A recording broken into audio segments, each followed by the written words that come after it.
Shalom, this is Levi Shore. Welcome back to Sweet Get Torah, and today we're going to talk a little bit about the holiday of Shavuot.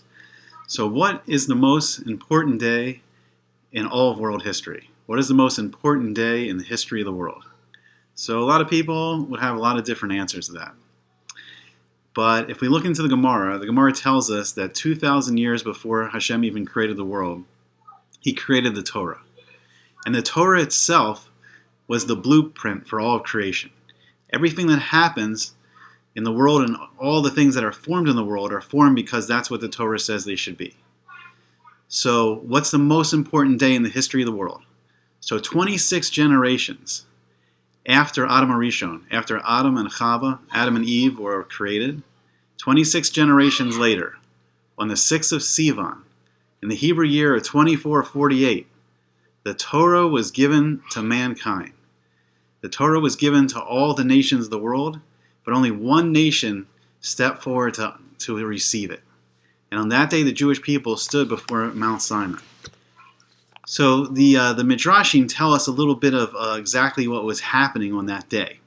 The Jewish people were all asleep in their tents, and they heard this crashing thunder, and they heard and they saw this flashing lightning, and it woke them from their sleep. And everyone slowly got up, came outside, and stood around the mountain. Now, Har Sinai, Mount Sinai, is not the biggest of the mountains. It's not Mount Everest. It's interesting that Hashem didn't give the Torah on the largest mountain, the most majestic mountain. He gave it on a very small and humble mountain, and He gave it in the middle of a desert, in the middle of a midbar, where not much grows. And that's one of the keys to receiving the Torah, this time that we call the zman, matan, torahseinu, the time of the giving of our Torah. One of the secrets of receiving the Torah and learning the Torah is that we have to come to the Torah, we have to be humble. We can't come to the Torah with arrogance that we know everything. And we have to come ready to start to grow anew. We have to come like a midbar, where nothing is growing yet. And we come humbly, and we come with open hearts and open minds. And then we can listen to the great wisdom of the Torah. And then we can begin to learn, the monumental wisdom that's in the Torah. So what happened that day? So we heard this crashing thunder and lightning. And we looked upon this mountain. And it was covered. And Hashem made it covered with grass and flowers. And it just smelled beautiful and fragrant. And He set up this beautiful experience for us to see. And then we saw 22,000 of Hashem's angels come down from Shemayim in 4 divisions, one in each direction, one to the north, one to the west, one to the south, one to the east. And they had these degalim, they had these flags for each division of these malachim. And then we saw the fire, the Shekhinah itself, and the Kisei Kavod, the throne of glory of Hashem, come down to the top of the mountain. And the mountain was burning with the spiritual fire and was on smoke. It was this miraculous sight.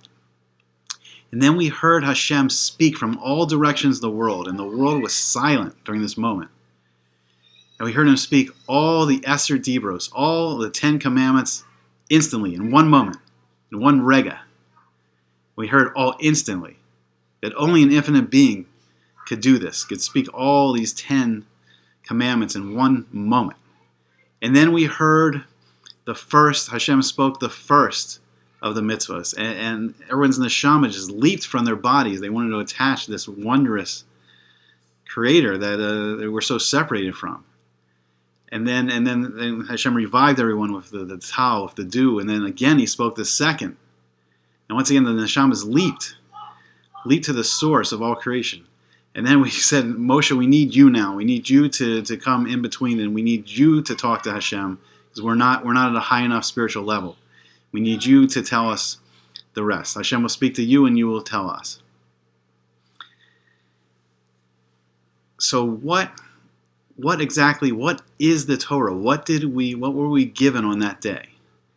So it's interesting. So the next day, the 7th of Sivan, Moshe Rabbeinu, Moses, was a person that had so fully purified himself of physicality that even his body which was physical, became like a ruchnius, a spiritual thing. And Moshe could actually speak to Hashem, panim on panim, face to face, just like talking to another person. Now the rest of the Nevi'im, the rest of the prophets, they needed to go into a deep meditative state where they needed to receive the communication from Hashem in a dream. But Moshe was on such a high spiritual level that he could actually speak directly with Hashem. So on the 7th of Sivan, on the next day, Moshe ascended to the top of the mountain. And Hashem wrapped him in these clouds. And he actually went into the spiritual realms. He went into the spiritual worlds while he was alive. And he spent 40 days in Shemayim working on the first set of the Luchos, the first set of the tablets, which were these rectangular sapphire tablets that Hashem wrote the letters himself. And it was miraculous because if you turned the Luchos around, you saw the same lettering on both sides. So there was no front and back, both were the front. And what is this Torah? What is this Torah that we were given on this day? So Moshe received two components. He received the Torah Shebiksav, the written Torah, and the Torah Shebal Peh, the oral Torah. And the Torah Shebal Peh was important because that explains how to utilize the written Torah. So what is the written Torah? The written Torah is what we call the first five scrolls. They're called the 5 books of Moses. We call them the Chumash when they're in book form. But these first 5 scrolls are usually put in one scroll called a Sefer Torah. And that's the first 5 books. And that itself is called the Torah. And then we have a thing called the Tanakh, where we have this Sefer Torah. We have these first 5 books, first 5 scrolls. And then we have the next part. We have the Nevi'im, the prophets. And then we have a third part, the Kesuvim. And that makes up the name, the Tanakh, Torah, Nevi'im, Kesuvim. And those are fully 24 scrolls, which now we write into 24 books or 24 parts of what we would call a Tanakh. But that's not all that Moshe received. Moshe received all the Midrashim, all these stories which give a deeper meaning and hidden levels of the Torah. He received all of what was later written down into the Mishnah, the Gemara, the Halakha. He received all the laws, all the mitzvahs of how to do and perform every mitzvah in the Torah. And he received the highest levels of the Sod, of the mysteries and the secrets of the Torah, the Kabbalah. And this is everything that Moshe was taught when he was in Shemayim for these 40 days. And this is what we were given. Now, ideally, how we were supposed to use the Torah is we were supposed to have the written Torah, and then we were supposed to talk to each other and communicate this Torah Shebal Peh, this vast amount of knowledge of these stories and how to expound the Torah into doing all the mitzvahs and all the halakha. But unfortunately, over all the years of the persecution, and it intensified during the days of the Roman Empire, that the Hachamim, the Torah scholars, were worried that we would lose the knowledge.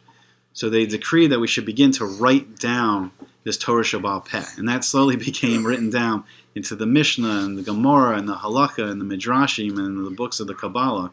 So everything that's written down, everything we have today that the Chachamim have passed, Chazal, has passed for all the generations, that is what we call the Torah. And the Torah is not only the blueprint for all creation, it explains what we're supposed to do while we're here in this world. And it gives us the full instructions of how we can live and how we can improve ourselves and how we can have good relationships with other people and how we can have a great relationship with Hashem. So may we all receive the beautiful Torah this Shavuot and have a full year and a full lifetime of learning the Torah and see the wisdom and the beauty that's contained in it. I thank you very much for watching Sweet and Good Torah.